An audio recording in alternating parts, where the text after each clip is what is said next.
gonna give them. I'm not wearing a mask. I'm not scared around you. You can't use that on me. Happy and free. Powerful positivity.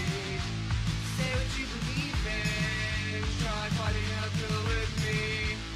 Avoid the dangers of conformity. A lot of us with no action. Destroy this corporate thing.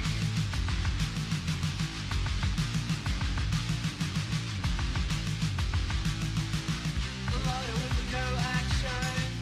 Destroy this corporate thing.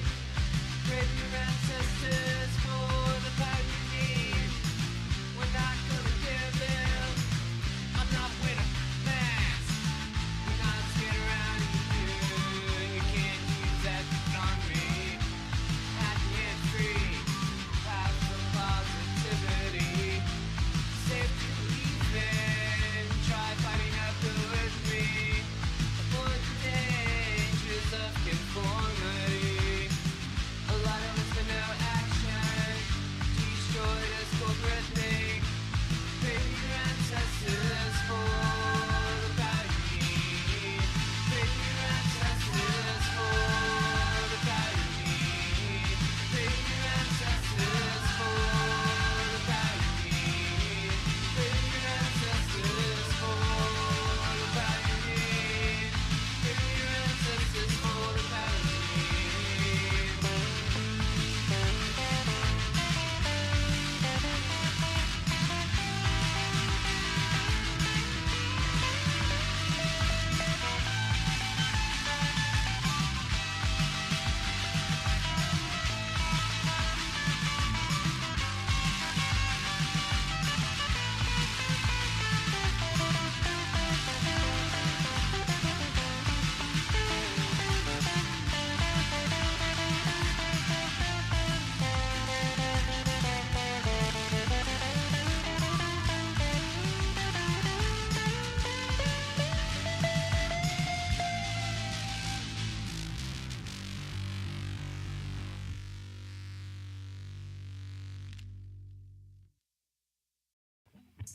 Are you kidding me? Are you kidding me? Are you kidding me? Are you kidding me? I don't have the time to humor you.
How's it going? Good evening, everyone. I'm joined tonight by our guest host, Dot. You can't see her. She's very small. She's very cute. She's very affectionate in her own way. And she likes to bark at the neighbors, which is always fun. You know what? I gotta plug my laptop in. Give me 1 second. Please enjoy this hold music. I just noticed that my laptop wasn't plugged in.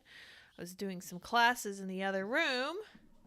Very fun. I'm trying to learn what it's going to be like to go through labor and delivery, which is, let me tell you, ridiculously exciting. I cannot wait. I'm really looking forward to it. Good stuff. All right, you guys, I want to start off tonight's show by telling you that it's finally happening. We knew this day would come.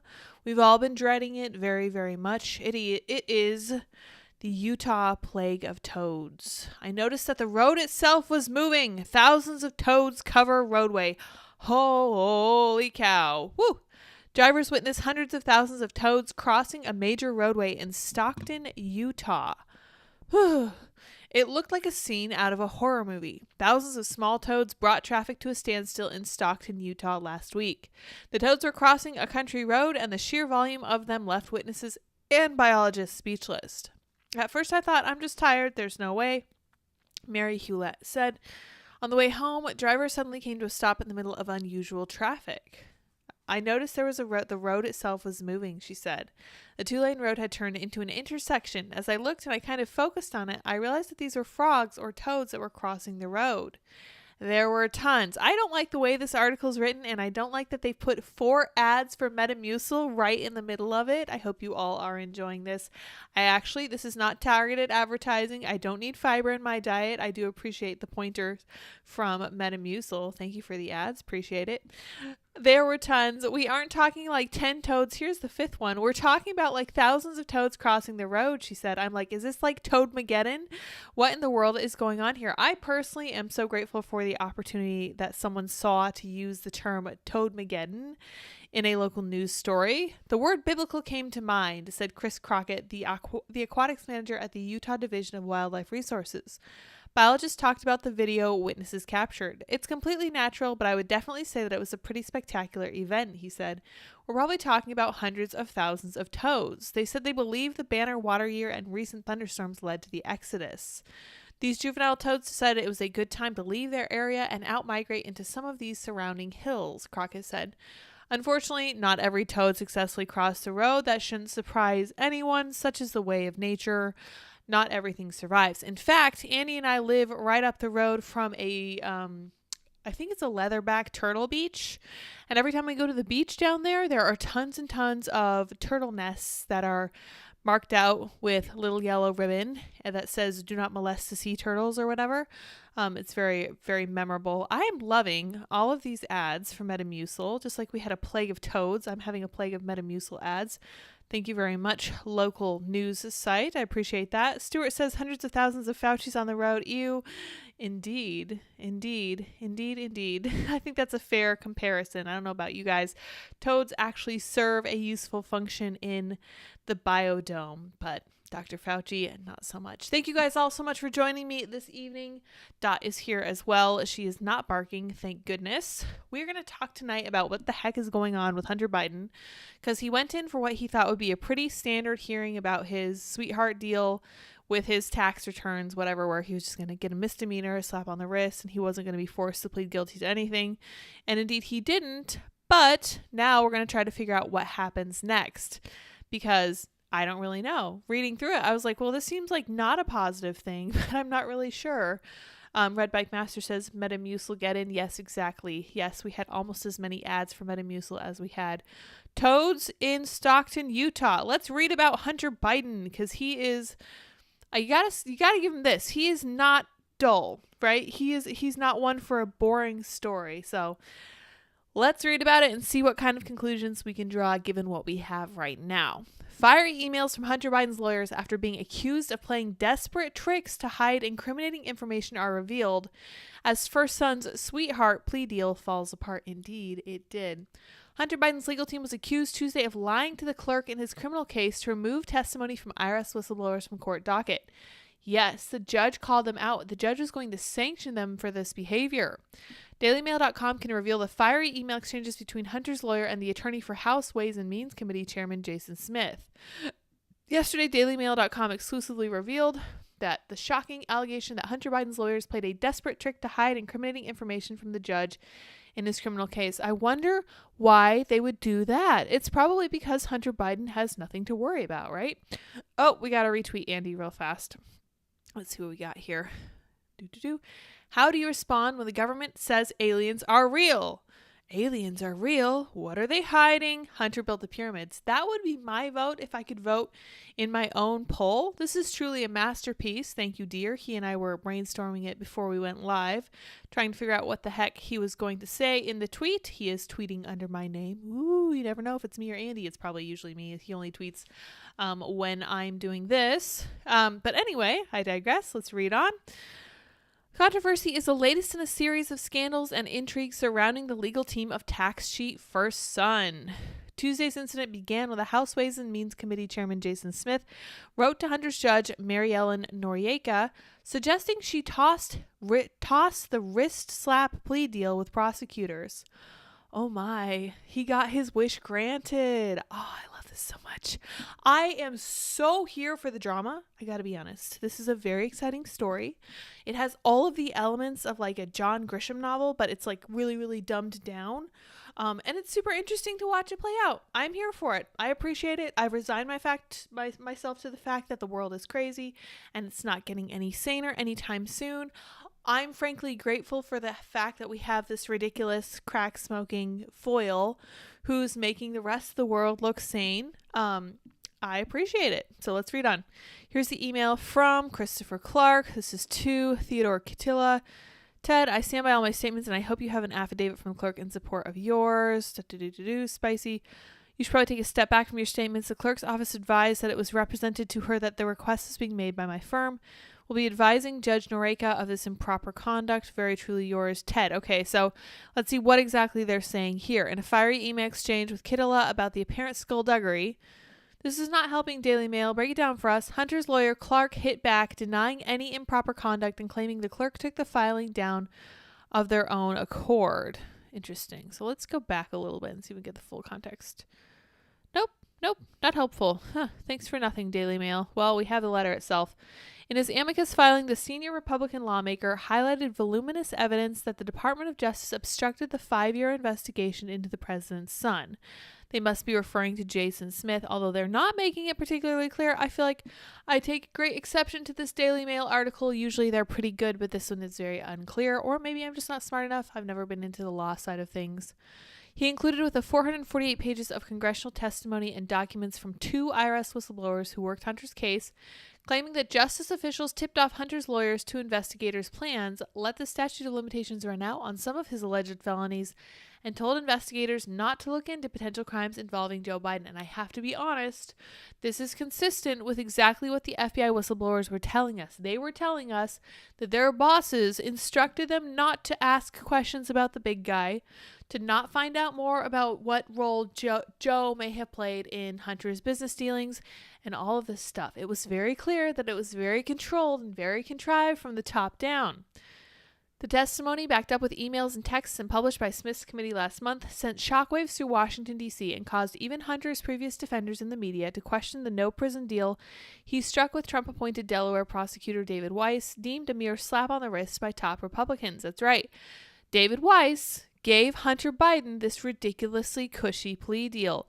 David Weiss was appointed by Donald Trump. I find that so irritating, but here we are. So Hunter's lawyers were aghast when, on the eve of Hunter's first appearance in the Delaware criminal court, Smith served up the evidence to the judge in a searing brief that threatened to unpick his pact with the DOJ. Wow, good for Jason Smith. New filings in the case reveal what they did next, and shocking allegations of last-ditch skullduggery to prevent the evidence from being a public part of the case. A lawyer at the firm Latham & Watkins told one of his staffers to call the court and get Smith's filing taken down. Oh my, so they're trying to cover this up too. How shocking. People who are lying about one thing are continuing to try to lie about something related to it. Litigation Services Director Jessica Bengals phoned a Delaware court clerk on Tuesday morning, and minutes later Smith's bombshell filing was deleted from the docket. It worked. Wow. Then Smith's lawyer, Theodore Catilla, wrote to the judge with a shocking allegation. Bengals had lied and pretended to be from his office, not Latham, in order to get the incriminating evidence on Hunter hidden. Oh my gosh. So you guys know what I just said about this sounding like a John Grisham novel? This is nuts, okay? This is crazy. I don't understand all the law stuff, but I do understand misrepresenting yourself to a judge and trying to get something taken down because it weakens your legal case. That's crazy. We promptly contacted the clerk's office, and we were advised that someone contacted the court representing that they worked with my office and that they were asking the court to remove this from the docket. He wrote to the judge Tuesday afternoon. We immediately advised that this was inaccurate. Someone was lying. Interesting. So we won't read these right now because it's just kind of confusing at this point. Let's read more. In fiery email exchange with Catilla about the apparent skullduggery, Hunter's lawyer Chris Clark denied any improper conduct and claimed the clerk took the filing down of their own accord. I stand by all my statements, and I hope you have an affidavit from the clerk in support of yours. But Catilla already had the clerk's account backing up his claims. He filed to the judge an email from Delaware court team lead Samantha Grimes accusing Latham staffer Bengals of posing as his aide.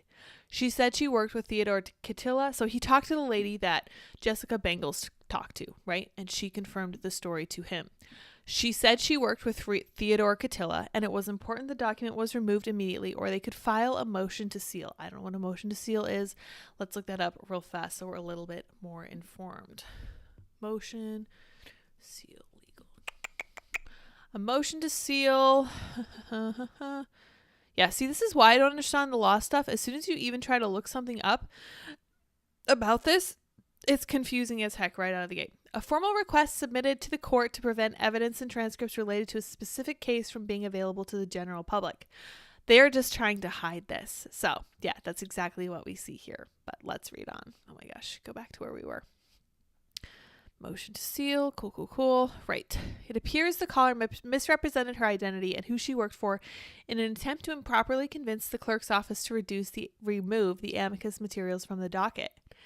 Minutes ahead of the deadline, Hunters, Latham, and Watkins lawyer Matthew Salerno filed a response claiming the incident was down to an unfortunate and unintentional miscommunication. So this continuation of trying to hide stuff about Hunter was just a miscommunication. What were we thinking? How dare we accuse anyone of doing anything wrong? We just didn't understand. Okay. We have no idea how the misunderstanding occurred, but our understanding is that there was no misrepresentation. He claimed that Bengals, the Latham staffer accused of pretending to be from another law firm, has a phone number which should show up as Latham on the clerk's caller ID. So all she had to do was call from her cell phone number and that name would not show up on anyone's caller ID. This is like shockingly simple. I feel like this shouldn't even be a defense. Holy cow.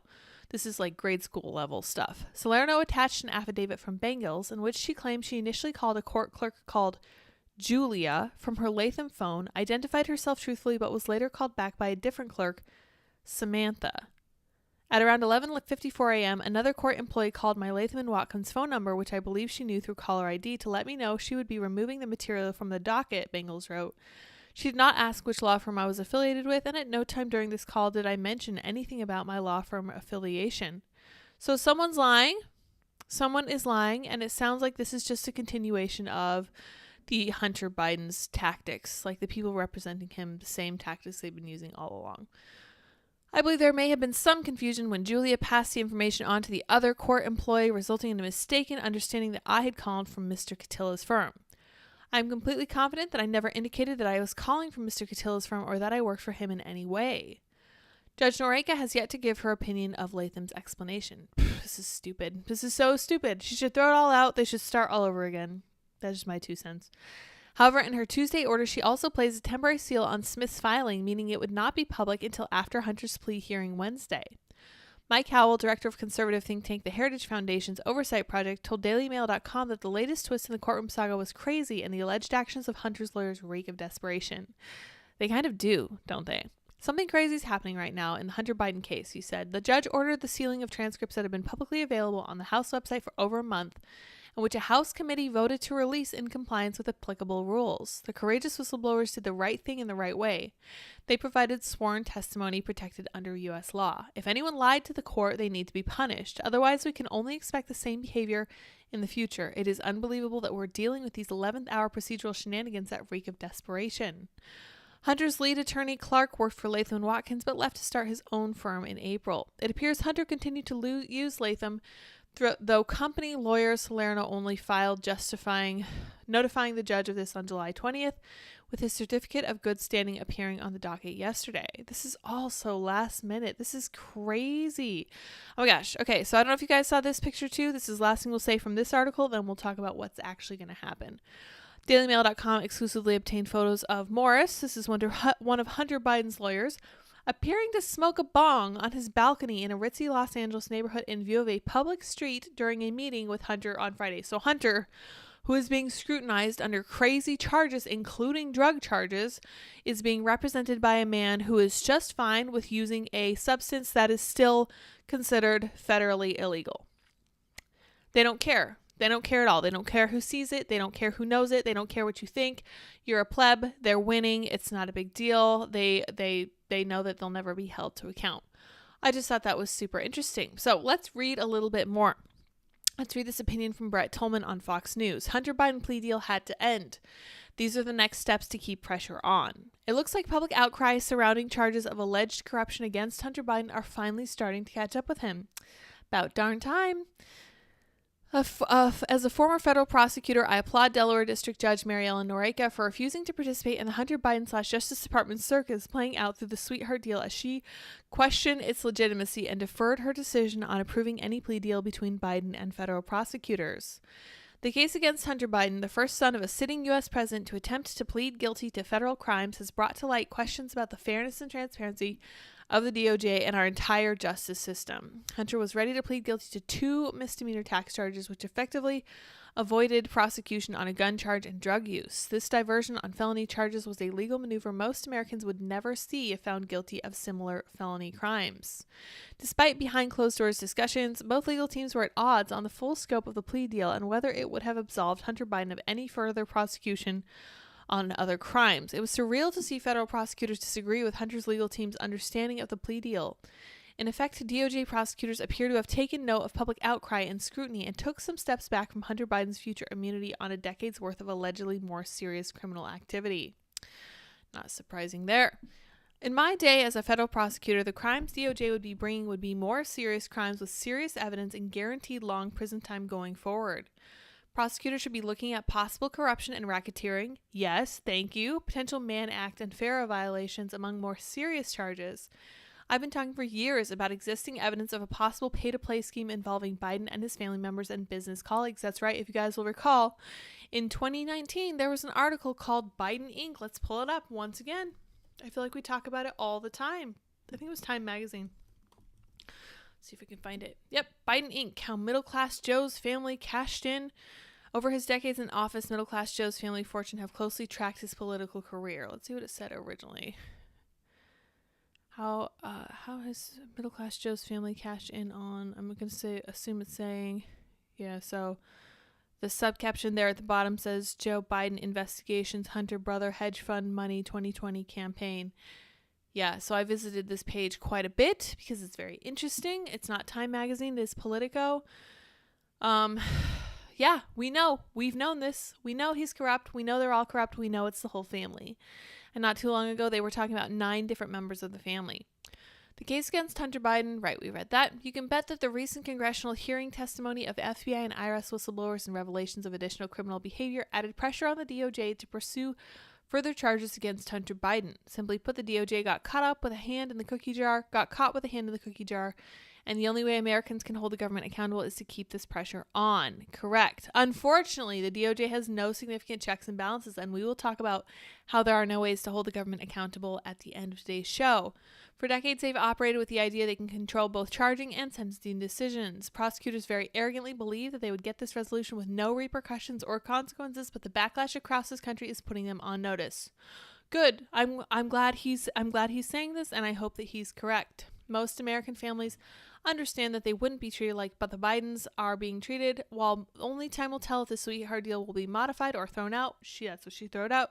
She threw it out, rather. She did throw it out. We must demand that more crimes be thoroughly investigated by a special counsel authorized to have full charging authority and unlimited scope to investigate where all evidence leads as it relates to the decades of alleged criminal activity to Hunter Biden, his family members, and associates. We deserve a criminal justice system that upholds transparency, accountability, and justice impartially for every American. That is correct. Oh yeah, that's right. Andy says, why is she reading about this boring stuff when aliens are definitely real? And we saw one. Look over there. OMG, what's that? That's exactly what I thought, because somebody brought up that they're having a UFO hearing today. And I was like, that's so interesting, because you know what else is happening today? Hunter Biden is no longer getting a sweetheart deal where he thought he would. I feel like it's a distraction. What can I say? And we will read about aliens in a minute. Bear with us, Andy. Don't worry. We'll get there. Let me see what we're going to talk about next. I think we're going to talk a little bit more about Hunter. Then we're going to talk about RFK and the FDA. That's exciting. Oh, here's the other thing. I found this to be particularly interesting. Devon Archer, Hunter Biden's business partner, is, quote, in hiding and fears for his family's safety after receiving threats. These are probably coming from that vicious right wing, right? But he will testify to Congress next week about his shady dealings with the first son. Good. I'm glad. It takes a lot of bravery, and I've said this before. These whistleblowers who are calling out the federal government with this stuff, honestly, I'm very, very impressed by them. They strike me as very brave gentlemen. They are doing the right things for sure, because this is not easy. This is not a way to win friends and influence people. And it's hard, right? This is something Devon Archer, oh my gosh, excuse me, heartburn and yawning again. I don't understand why those two go hand in hand, but here we are. Where was I? Completely lost track of my thought. I'm really glad that he's doing this. I know it's going to be hard. I know it's going to be scary. I know he's already getting threats. Really impressed that he's decided to follow through with it. I think it's so important, and more power to him. Hunter Biden friend and business partner Devon Archer is due to testify Monday before the House Oversight Committee about their businesses. A source close to Archer told Daily Mail that he's in hiding after receiving threats and is concerned for his and his family's safety. I wonder if any of those threats came from Biden-associated phone numbers, because holy cow. Yeah, it's very mafioso over there. That's what Andy's saying in the chat, for sure. For sure. Archer was at the center of several shady deals being probed by House Republicans and is set to testify about meetings he attended with Hunter. Man, more power to him. I hope he stays safe over the course of this coming weekend, and he is on the wrong side of the mafia on this one. Not at all surprised. Let's see here. We kind of know some of the details. It's really interesting. The emails between Hunter and Devon from 2014 show the men discussing Biden's comments about Ukraine and Russia and how their business is, quote, adding value. Emails from Hunter's abandoned laptop, of course, show Archer helped arrange a dinner for their foreign business partners at Cafe Milano in Washington, D.C. in 2015, attended by then VP Joe. In 2015, Burisma executives Vadim Porashki wrote to Hunter thanking him for introducing him to his father in D.C. Yeah, Archer's friendship with Hunter frayed when the first son decided to show up in court for his buddy. He was arrested in 2016 and was in court in 2018. In a May 10, 2018, pleading text message to Hunter, he wrote, "Are you coming back east for my trial at all? It would be important and love to see you if you can." 3 days later, Hunter wrote back one word, "No." Okay, so Hunter, on top of being a scumbag of a human being and a profiteering, racketeering jerk a-hole, is also a horrible friend who won't even show up for his ride or die friend, at his trial, responding 3 days later with one word, "No." What a jerk. What a jerk. Wow. That offends me. Like, honestly, right now, that offends me the most out of everything we've seen from Hunter Biden. It's just nasty. And I don't know what kind of targeted marketing this is, but holy cow, these women in this ad are wearing exactly what I'm wearing. They're watching me. It's probably aliens. All right, you guys, let's talk about this one. Truth bombs. From paintings to China money, the White House story on Hunter Biden keeps unraveling. The president isn't the only administration official to have his public statements on the matter challenged by conflicting evidence. That's right. This keeps getting worse and worse. So we have Hunter Biden's artwork sales, and apparently it was purchased by a lady who wanted a spot on a committee that Hunter Biden actually emailed people. He was like, "Hey, I'm looking at positions for this committee. Who would like to buy some of my art?" I've never seen or heard of such flagrant money laundering before in my life. I honestly expected the people at the top of the ladder to be a little bit smarter and more discreet about this stuff, but here we are. Right. Hunter Biden's laptop was Russian disinformation, right? Biden denied meeting with his son's business partners. We know now that's not true. We have solid evidence showing that it wasn't. We have emails from Ukrainian leaders saying, "Hey, Hunter, thank you so much for introducing us to your dad the other day." Biden claims his family received no money from China. That's provably false. We have that banking information too. Man, this abandoned laptop from Hunter is blowing this whole thing wide open.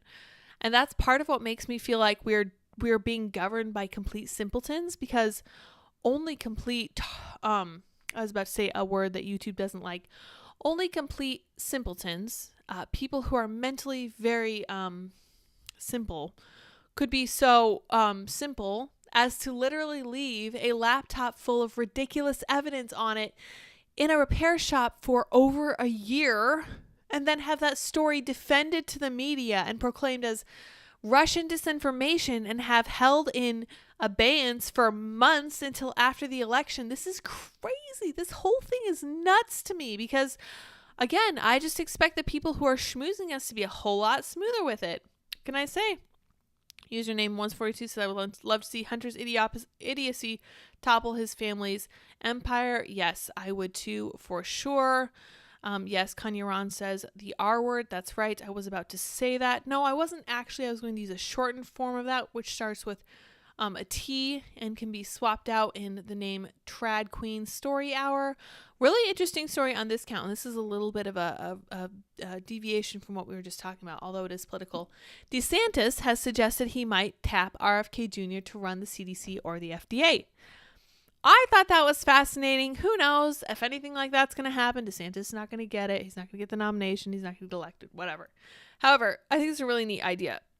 During a discussion with Clay Travis, DeSantis rejected the prospect of picking RFK Jr. as his running mate, saying that he would likely be out of step with about 70% of issues.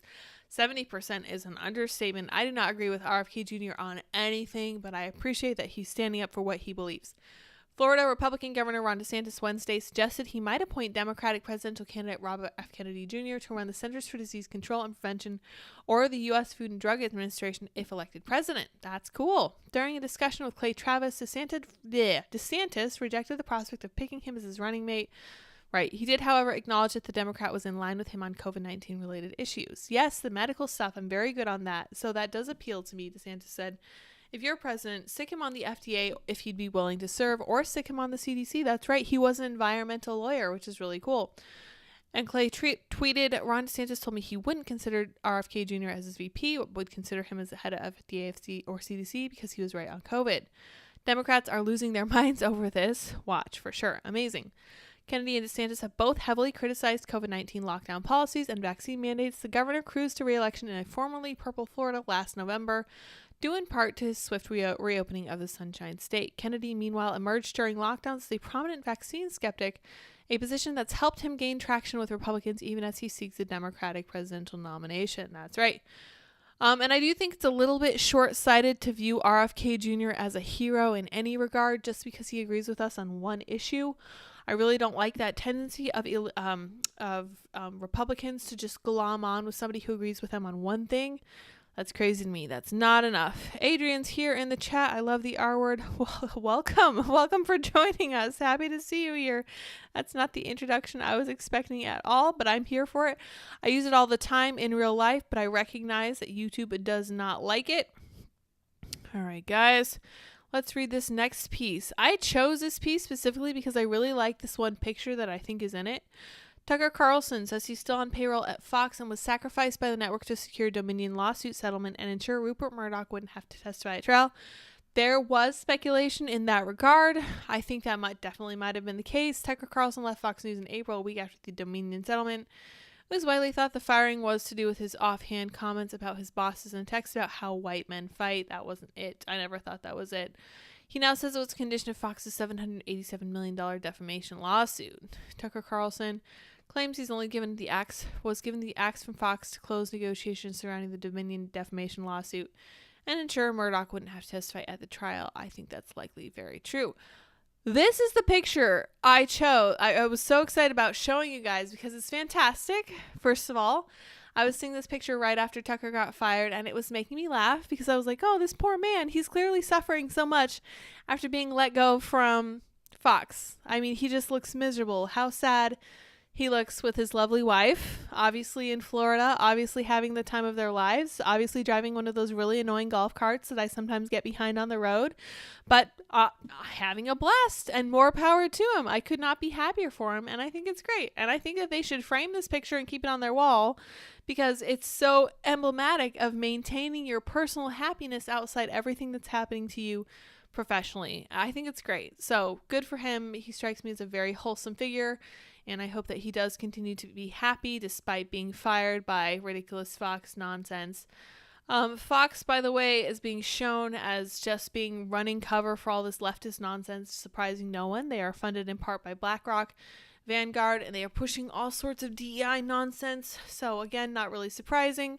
Still disappointing. We don't really have friends in the mainstream media, but we do have alternative media, so that is who we should stick with for sure. Now, let's see here what we got. That's not really what I want right now.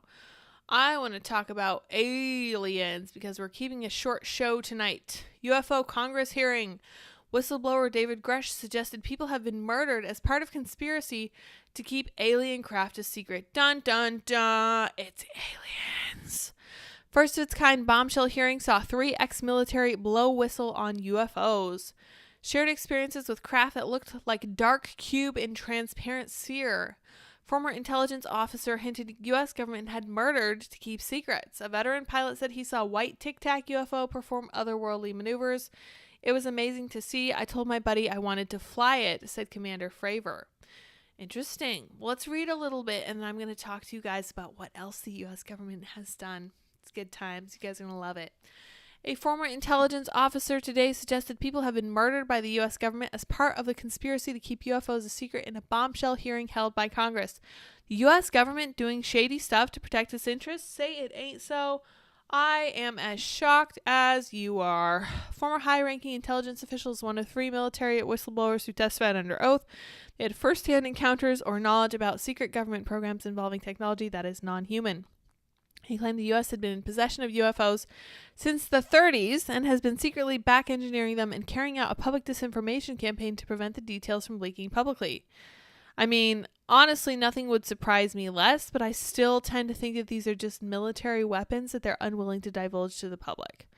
I think this is a huge distraction. I think that we should be talking about Hunter Biden. I think we should be talking about the Biden crime family 100%.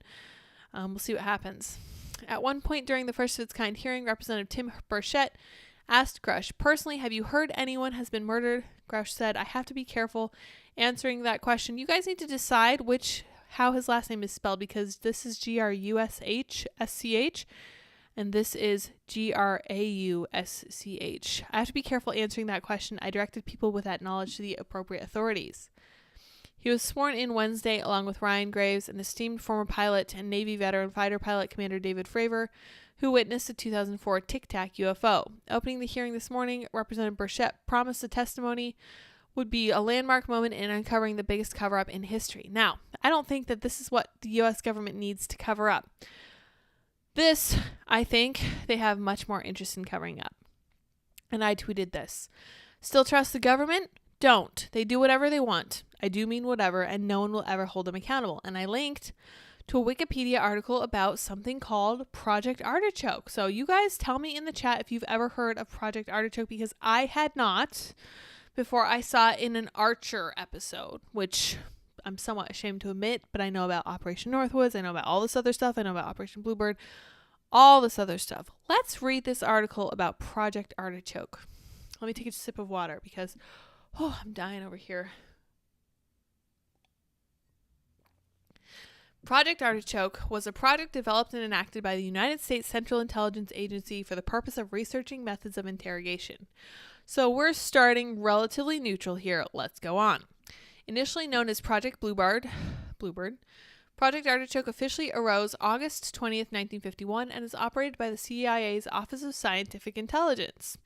Boy, I wonder what kind of skeletons the Office of Scientific Intelligence has in their closet. The primary goal of Project Artichoke was to determine whether a person could be involuntarily made to perform an act of attempted assassination. So, this is your U.S. government, and this is them putting your tax dollars to work. This is in 1951, okay? What do you think they've been up to in the intervening years? Like, we know about Waco, we know about Ruby Ridge, we know about a lot of this stuff, but this, I don't think many people know about. They list some other stuff that they talked about that the government did. They list MK Naomi, MK Often, and Project Chatter.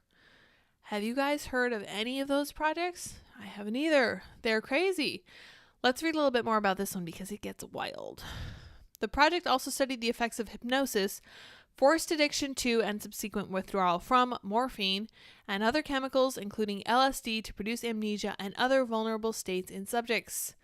Project Artichoke was succeeded by Project MKUltra, which began in 1953. They summarize that here. It was an illegal human experimentation program designed and undertaken by the U.S. Central Intelligence Agency and intended to develop procedures and identify drugs that could be used for interrogations to weaken people. So it was illegal. Do you think that anything ever happened to the people behind MKUltra? Please tell me if it did. Tell me in the chat, because I actually don't know right offhand, although that might be the next thing that we look up. Let's read a little bit more about our dear Project Artichoke over here. Project Artichoke was a mind control program that gathered information together with the intelligence divisions of the Army, Navy, Air Force, and FBI. In addition, the scope of the project was outlined in a memo dated January 1952 that asked, this is a great question, listen to this, can we get control of an individual to the point where he will do our bidding against his will and even against fundamental laws of nature, such as self-preservation? That one blows my mind.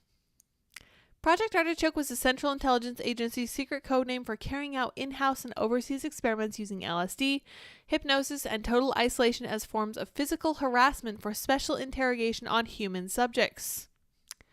At first, agents used cocaine, marijuana, heroin, peyote, and mescaline, but they increasingly saw LSD as the most promising drug. Oh, that's great. I'm so glad they were able to discover that that was the most promising drug to use to harass people and especially interrogate them. That's good. That's great.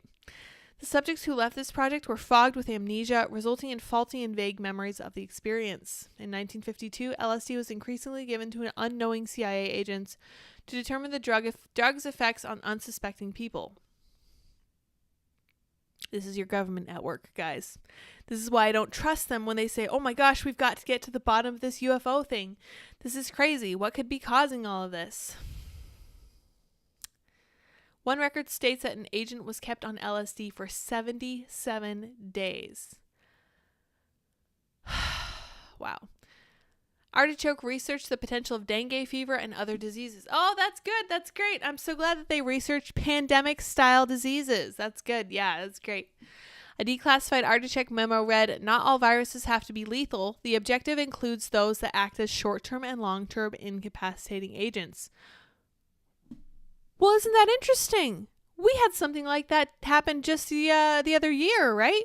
So we had the short-term downsides of a little thing called COVID-19, and we're also starting to kind of see the long-term effects of that same disease and our attempts to fix it, which is really interesting too.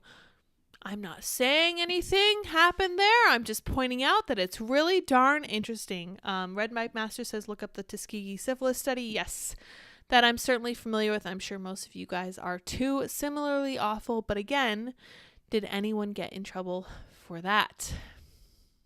Don't think so. I don't think so at all, but we'll look at that in just a second before we wrap. The CIA disputed which department would take over the operation. Finally, it was decided that an agent from the CIA research staff, former U.S. Army Brigadier General Paul F. Gaynor, would oversee it. The CIA sought to establish control over what it perceived as the weaker and less intelligent segment of society, or for potential agents, defectors, refugees, prisoners of war, and others. A CIA report states that if hypnosis succeeded, assassins could be created to assassinate a prominent, redacted politician or, if necessary, an American official. Guys, this is just what they're telling us, literally on a Wikipedia page. What more do you think that they've done that they're not telling us? I feel like there's like a red dot on the back of my head right now. This stuff is crazy. It's crazy. It never gets less crazy. It doesn't matter how much you read it and how interested you are in it, because this is fascinating stuff, right? It blows your mind and it shatters your confidence in all of our institutions, because that's wild. The overseas operations took place in locations throughout Europe, Japan, Southeast Asia, and the Philippines. Teams were assembled to manage these operations. They were told to conduct at the overseas bases operational experiments utilizing aliens as subjects. So, yeah, not actual outer space aliens, but non-American citizens as subjects, which I'm assuming was to draw some of the attention off of them. Good stuff. So we have Crises from the Past, Torture's Ugly Echoes, truthout.org. Interesting. Then we have Brainwash, The Secret History of Mind Control. Let's look this up.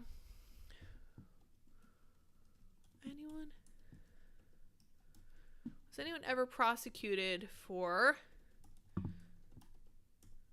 or MK Ultra or the we'll just look up those two at one time because they're relatively closely linked.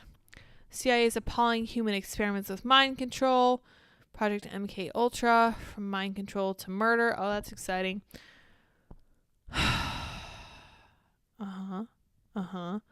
The Secret History of Fort Detrick. I should look into that. That's where Andy and I used to live. Poisoner and Sheep. It looks like no one ever got in trouble for this. That's crazy. It's almost like no one is holding these people accountable, and they can literally say and do exactly what they want without any holds barred in the name of science to get to the bottom of anything they're interested in, including up to and including whether we can use LSD to condition someone to assassinate someone even against their common sense. Now let's look up what if anyone ever got in trouble for Tuskegee. Oh my gosh, excuse me. Horrible heartburn. No criminal charges were ever brought against the men who constructed and operated the Tuskegee study. Wake Up Waverly says they were paid to do it. For sure. Of course. This is how these men made money. You want to talk about ordinary men. You want to talk about the policemen who worked hand in hand with the Nazis. This is exactly what these people were doing who worked with the Tuskegee syphilis experiments. Let's look how many people died. It wasn't just how many people died. It was how many people were infected with this and how many people were never got the proper care they needed. Yeah, no one was prosecuted for deaths and injuries. Today, an undisclosed portion of the settlement money remains in court-controlled accounts with an uncertain fate. So not only that, they actually didn't give the people who were affected the money. Nice. This is what the media was supposed to do, okay? This is what they used to be good for. On July 25th, 1972, Jean Heller, a reporter on the Associated Press investigative team, then called the Special Assignment Team, broke the news that rocked the nation. She was the one who exposed the Tuskegee syphilis study. That's important work. This is what they used to do. This is why their heads are still so unbelievably inflated. They still believe that this is what they're doing. It's not. They are on the side of the people who were behind the Tuskegee syphilis study at this point, and they don't care who knows it. But I just wanted to bring that to you guys' attention because we are being told that the government is now going to tell us that all of this stuff is because of aliens. And I was actually hypothesizing earlier today that I think that part of the cover-up for this government experimentation and whatnot, because we just read that people who left some of these studies were very dazed and confused. They were well out of it. They didn't remember the experiment at all. And it makes me wonder if the government is just doing experiments with people and then telling them that it was aliens, like the Ancient Aliens guy, and then saying, hey, look over there, there's a shiny object in the sky, and then running away in the other direction. That's really what it feels like to me. I don't think it's aliens. I think it's a much more sinister explanation. I'm not convinced we're having visitors from outer space. Crazy. Username says, Liz is going to have to buy stock in Tums. Yes. I personally like the chewy kinds because you can eat half one for mild heartburns. Holy cow, I've been using baking soda. I've literally used vinegar. We've used lemon juice. I've drank kombucha. It doesn't matter. It's insane and it's getting worse. Adrian says, poor life creating thing. That's what I get for being a darn incubator. What can I say? Red Bike Master says, what currency do aliens use? I have no idea. That's a very good question. Hopefully you have an answer for us. We'll be waiting for that. Wake Up Waverly says, aliens beamed coke into the White House. That's right. To cause more human division. I completely agree. That's probably it. We only prosecute our enemies for their experiments on humans, not ourselves. I think Nuremberg trials for sure. If you guys are at all familiar with, gosh, I got so irritated with the commentary on Oppenheimer because they were saying, oh my gosh, there's no representation of Japanese people. And I said, oh buddy, I don't think you want to open the can of worms. That is what the Japanese troops were doing during World War II, because there was a reason we thought it was necessary to drop not one, but 2 atomic bombs on their cities. They were out of control. They were not nice people. Oh boy. And if you're not familiar with Unit 731, you should look it up, but only if you have an empty stomach, because that was a hot mess. But I will say that we did learn a lot of stuff about the limitations of what the human body is able to bear during those horrible experimentations. Unfortunately, that's kind of how science works sometimes. I wish that weren't the case. But we did learn from these things. Anyway, it's not pretty. None of history is. I'm just saying the U.S. government does not have no blood on its hands. Might have a little bit of ectoplasm on its hands as far as aliens are concerned. I'm not convinced that what they're really trying to hide is aliens. It's probably just more mind control experimentation because that seems to be their MO. But we'll see what happens. I don't know. We're seeing a lot come out about Hunter Biden. We're actually seeing stuff about aliens. Who knows? Maybe next year we'll actually learn what the U.S. government is doing and people will take to the streets and put an end to it because it's just too horrifying. We'll see. Adrian says rapey, and murdery. Yes, that is putting a very nice point on it. There are trace amounts of Japanese ancestry in lots of Asian people for reasons that are less than friendly. And I'll just leave it at that because they were particularly, I forget what the word I'm looking for is, but they were very ambitious with their undertakings and they went everywhere.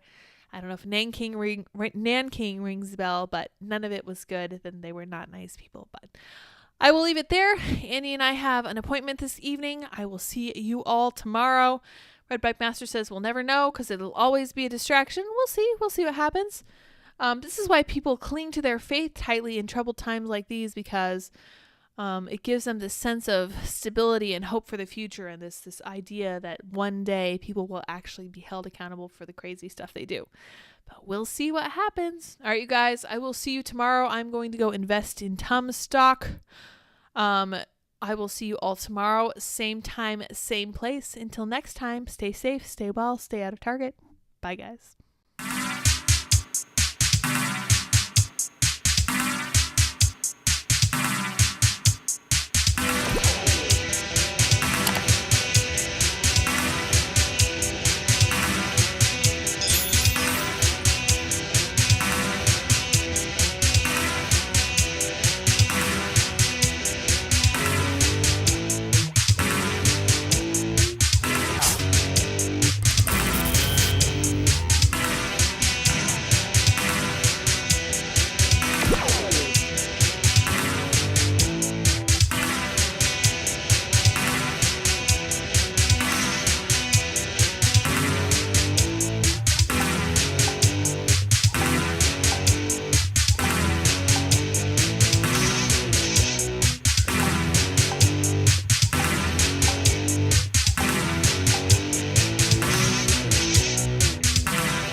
How's it going?